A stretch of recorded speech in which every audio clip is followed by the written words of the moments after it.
Today I will show you how to fix an error on your PS5 console. Don't forget to like and subscribe if you find this video helpful.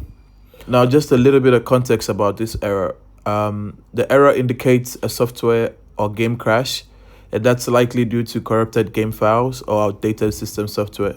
Now first of all, what we want to do is we want to check if our controller is connected. We see the blue light, we know that's connected. The next thing we want to do is we want to go to the particular game that is giving us the error. We press the option button on that game. So we check for updates. We see that we're updated. We check if not, we're going to update the game. Then we go to settings, we go to system.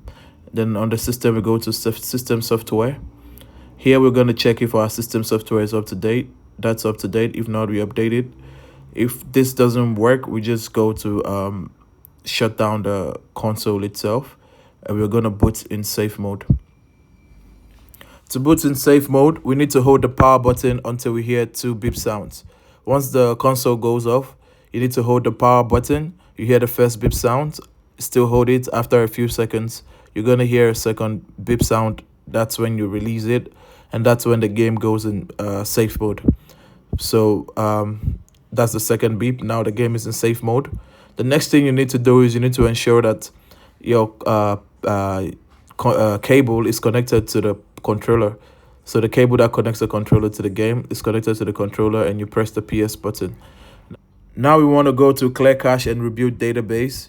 We go to option 1, clear cache. Once it's cleared, we go back and we go to rebuild database. Once we rebuild the database, the system will restart, and we can have a new database, and the error should be cleared. If you find this video helpful, please don't forget to like and subscribe. See ya.